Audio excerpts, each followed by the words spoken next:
తాకట్లో ఉన్న మీ బంగారాన్ని విడిపించి ఆ రోజు ఆన్లైన్ రేటుకి కొంటాం. Sharma gold company. నమస్తే, మీరు చూస్తున్న సుమన్ టీవీ. నేను మీ కీర్తి. ద్వాదశ రాశుల్లో భాగంగా తులా రాశి వారికి ఫిబ్రవరి 1వ తారీఖు నుంచి 15వ తారీఖు వరకు ఎలా ఉండబోతోంది, పరిహారాలు ఏం పాటించాలి మనకు తెలియజేయడానికి మనతో పాటు ఉన్నారు ప్రముఖ ఆస్ట్రాలజర్ బ్రహ్మశ్రీ నందిపట్ల శ్రీహరి శర్మ గురుగారు. నమస్తే గురుగారు. వాగర్థావివ సంపృక్తౌ వాగర్థ ప్రతిపత్తయే జగతః పితరౌ వందే పార్వతీ పరమేశ్వరౌ. సదాశివసమారంభాం శంకరాచార్య మధ్యమాం అస్మదాచార్య పర్యంతం వందే గురు పరంపరాం. ఆదిత్యాయ చ సోమాయ మంగళాయ బుధాయ చ గురు శుక్ర శనిభ్యశ్చ రాహవే కేతవే నమః. శృంగేరి జగద్గురు పీఠాధిపతులకి కంచి పీఠాధిపతులకి నమస్కారములు తెలియజేసుకుంటూ కార్యక్రమాన్ని ప్రారంభిద్దాం. గురుగారు, మరి ఫిబ్రవరి 1వ తారీఖు నుంచి 15వ తారీఖు వరకు తులా రాశిలో జన్మించిన వారికి ఎలా ఉండబోతోంది ఒకసారి తెలియజేస్తారా? ద్వాదశ రాశులలో భాగంగా తులారాశి వారికి 1వ తారీఖు ఫిబ్రవరి నుంచి 15వ తారీఖు ఫిబ్రవరి వరకు ఏ విధంగా ఉండబోతుందో తెలుసుకునే ముందు గ్రహ సంచారాలు తెలుసుకుందాం. రాశి నుంచి 4వ ఇంట రవి బుధుడు, 5వ ఇంట శని, 6వ ఇంట శుక్రుడు రాహు మరియు 8వ ఇంట గురు వక్రీకరించి, 9వ ఇంట కుజుడు స్తంభించి వక్రీకరించి ఉండడం, 12వ ఇంట కేతు. వెరసి చూసుకున్నట్లయితే గ్రహస్థితిగతులు అంతంత మాత్రంగానే అనుకూలిస్తున్నాయి. ప్రధానంగా జాగ్రత్తలు పడాల్సినటువంటి సూచన ఈ 15వ తారీఖు వరకు అని తులారాశి వారికి చెప్పబోతుంది. కానీ గ్రహ సంచారంలో మాత్రం కొంత అనుకూలంగా ఉండేటువంటి పరిస్థితులు ఉన్నాయి. కాబట్టి అనుకూలంగా ఏ రోజులు ఉన్నాయి, ప్రతికూలతలు ఏ రోజుల్లో ఉన్నాయి, అలాగే ఈ గ్రహ సంచారం గ్రహ స్థితిగతులు అనుకూలంగా లేనప్పుడు ఎటువంటి నియమాలు పాటించాలి, ఏ వృత్తుల్లో ఉన్నటువంటి వాళ్ళకి మంచి జరుగుతుంది, ఏ వృత్తుల్లో ఉన్నటువంటి వాళ్ళకి మంచి జరగదు, ఉద్యోగస్తులకు ఇలా అనేక రంగాలలో ఉన్నటువంటి వారికి ఏ విధంగా ఉండబోతుందో క్లుప్తంగా తెలియజేయడానికి ప్రయత్నం చేస్తాను. ఇక ముఖ్యంగా గమనించుకున్నట్లయితే ప్రధానంగా రవి బుధులు చతుర్థ స్థాన స్థితి, ఇది ప్రధానంగా ప్రభుత్వ ఉద్యోగస్తులు కావచ్చు, ప్రైవేట్ ఉద్యోగస్తులు కావచ్చు, ఎవరికైనా కానీ ఉద్యోగం చేస్తున్నటువంటి వారికి ఇబ్బందికర పరిస్థితులు అనేటువంటివి ఉండబోతున్నాయి. బాగా కష్టపడితే తప్ప అధికారుల యొక్క అండదండలు పొందలేరు, అధికారుల యొక్క అభిమానాన్ని పొందలేరు. ముఖ్యంగా నిరుద్యోగస్తులకి బాగా కష్టపడాల్సిందే. కానీ 12వ తారీఖు వరకు మాత్రమే ఇట్లాంటి పరిస్థితులు. 12వ తారీఖు తర్వాత పరిస్థితులు మారబోతున్నాయి. చక్కటి అవకాశాలు అనేటువంటి ముందు ఉంటాయి. తర్వాత మీ కష్టానికి తగ్గ ప్రతిఫలం ఉద్యోగస్తులకి 12వ తారీఖు తర్వాత గోచరమవుతుంది. ఇక పంచమ స్థానంలో శని స్థితి పొంది ఉండడం, ఇది ప్రధానంగా ఈ గ్రహ ప్రభావం ప్రతికూలతలు ఎక్కువగా ఉంటాయి. అంటే ఏ పని చేయాలన్నా ఆసక్తి ఉండదు, ముందుగా అసలు ప్రేరణ అనేటువంటిది ఉండదు, స్పోర్టివ్నెస్ అనేటువంటిది ఉండదు. ఇక 6వ స్థానంలో శుక్రుడు రాహువు, ఇది ప్రధానంగా గమనించదగినటువంటి అంశము. ఈ శుక్రుడు రాహు యొక్క ప్రభావము ఈ యొక్క తులారాశి వారికి కొంత విపత్కర పరిస్థితులు. అంటే ఏంటి, అనవసరంగా అప్పులు చేయాల్సినటువంటి పరిస్థితి, ధనాన్ని నష్టపోవాల్సినటువంటి పరిస్థితి. ముఖ్యంగా మీరు మొహమాటానికి పోయి డబ్బులు మీరు అప్పుగా ఇచ్చేస్తారు, తద్వారా కొన్ని ఇబ్బందికర పరిస్థితులు అనేటువంటివి ఉంటాయి. ముఖ్యంగా స్త్రీలతో వాగ్వివాదాలు పెరిగే అవకాశాలు గోచరమవుతున్నాయి.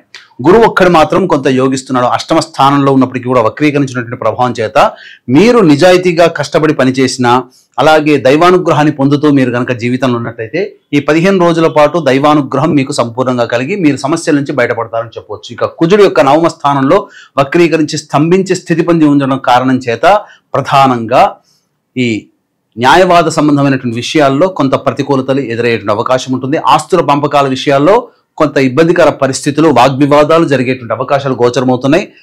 తాత ముత్తాతల ఆస్తికి సంబంధించినటువంటి విషయాలు వెలుగులోకి వస్తాయని చెప్పవచ్చు.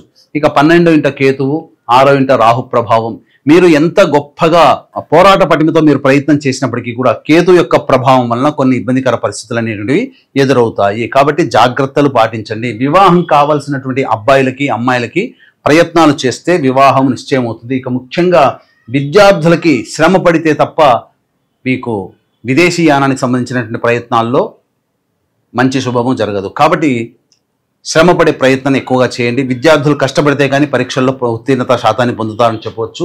ఇంకా ఏ రంగంలో ఉన్నటువంటి వారికి ప్రధానంగా బాగుంటుంది.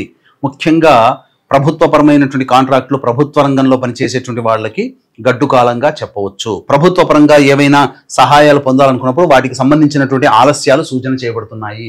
అలాగే రియల్ ఎస్టేట్ రంగము, జడ్జి సంబంధించి న్యాయవాద సంబంధించిన వృత్తుల్లో ఉన్నటువంటి వాళ్ళు వృత్తులలో ఆటంకాలు ఎదురవుతాయి. ప్రభుత్వపరమైనటువంటి ఇబ్బందులు ఎదుర్కొనే అవకాశం ఉంటుంది. మీ పేరు ప్రతిష్టలకి మచ్చ వచ్చే అవకాశం ఉంటుంది. అలాగే రైతులు ప్రధానంగా ఉన్నటువంటి పంటలను వేసుకోవడం చాలా మంచిది. కొత్త పంటల జోలికి వెళ్ళకండి. అలాగే ఇనుము, స్టీలు, చర్మము, తోలు రంగ వ్యాపారస్తులు, ప్లాస్టిక్ సంబంధించినటువంటి వ్యాపారస్తులు, ఎడిబుల్ ఆయిల్స్ అనగా నూనె పదార్థాలు విక్రయించేటువంటి వాళ్ళు, అలాగే 4వ తరగతి ఉద్యోగస్తులు ఎవరైతే ఉంటారో, కింది స్థాయి ఉద్యోగస్తులు, వీళ్ళందరూ కూడాను శ్రమ పడితే తప్ప ఫలితాలు పొందరు. ఆశించిన దానికి ఒకటి, ఆశించింది జరగకుండా భంగపడేది ఒకటిగా ఉంటుంది. కాబట్టి జాగ్రత్తలు పాటించండి.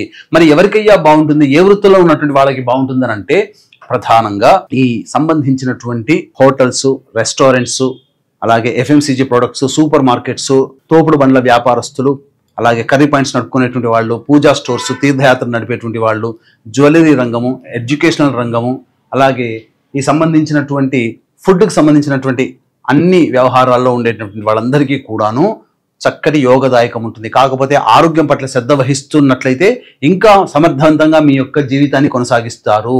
ధనాదాయం చాలా చక్కగా ఉంటుంది. ఈ రంగంలో ఉన్నవాళ్ళు వ్యాపార విస్తరణ చేసుకుంటే ఇంకా శుభ ఫలితాలు పొందుతారని చెప్పవచ్చు.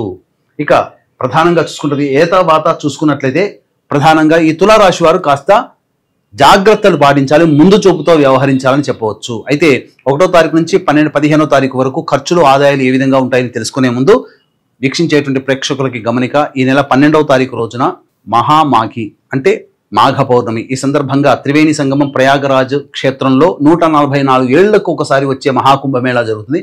ఆ కుంభమేళా సందర్భంగా జాతకరీత్యా కలుగు అన్ని రకాల విద్య, వివాహ, ఉద్యోగ, దాంపత్య, సంతాన, అనారోగ్య సమస్యల నివారణకి, మరియు ఇప్పుడు సమస్యలు ఎదుర్కొంటున్నామంటే గత జన్మ కర్మదోషాలు, కావున గత జన్మ కర్మదోష నివారణ, తిల హోమాలు, మరియు ఈ 2025వ సంవత్సరం శని భగవానుడు అన్ని రాశుల వారిని ఇబ్బంది పెడుతున్నాడు కాబట్టి శనీశ్వర హోమాలు అనేటువంటివి పర్ హెడ్ 2100 రూపాయలకి చేయించడం జరుగుతుంది. అలాగే పుష్కరాలు ఎలాగో కుంభమేళ అలాగే కాబట్టి అక్కడ బ్రాహ్మణుని కర్తగా పెట్టి ఈ కార్యక్రమ పెద్దల యొక్క ఆత్మతృప్తి కోసమై పిండ ప్రధాన కార్యక్రమాలు చేయించడం జరుగుతుంది. వీటి వివరాలు కార్యక్రమ తదనంతరం కాంటాక్ట్ చేసుకోవచ్చు. ప్రస్తుతం కుంభమేళాలో అనుకూలంగా పరిస్థితులు లేవు కాబట్టి అవకాశం ఉంటే ప్రయాగరాజ క్షేత్రంలో చేస్తాము, లేకపోతే ఈ కార్యక్రమాలన్నీ ఖచ్చితంగా కాశీ క్షేత్రంలోనైనా కానీ చేయించడం జరుగుతుంది. ఈ ఈ యొక్క వివరణని గమనించగలరు. చాలా సంతోషం గురుగారు. మరి వీరు ఎలాంటి పరిహారాలు పాటిస్తే మరింతగా కలిసి వస్తుందంటారు? ఇక 1వ తారీఖు నుంచి 15వ తారీఖు వరకు ఈ తులారాశి వారు ప్రధానంగా ప్రతిరోజు సుబ్రహ్మణ్య భుజంగ స్తోత్ర పారాయణము, అలాగే కాలభైరవాష్టక పారాయణము అనేటువంటిది రోజుకి 3 సార్లు పఠించినట్లయితే మరింత శుభ ఫలితాలు పొందుతారని చెప్పవచ్చు. అలాగే ఇప్పుడు చెప్పినటువంటి సమస్యల కంటే ఇంకా విభిన్నంగా ఇంకా ఏమైనా సమస్యలు ఎదుర్కొంటున్నట్లయితే అది మీ యొక్క జన్మజాతకంలోని నడుస్తున్నటువంటి గ్రహ దశాంతర దశల ప్రభావాలు. కావున దగ్గరలోని మంచి ఉపాసనా పరులైనటువంటి జ్యోతిష్యుని సంప్రదించి వారి సలహాలు, సూచనలు కనుక పాటించినట్లయితే మరింత మెరుగైన జీవితాన్ని పొందుతారని చెప్పవచ్చు. చాలా సంతోషం గురుగారు, ధన్యవాదాలు. సర్వం శ్రీ ఉమామహేశ్వర పరబ్రహ్మార్పణమస్తు.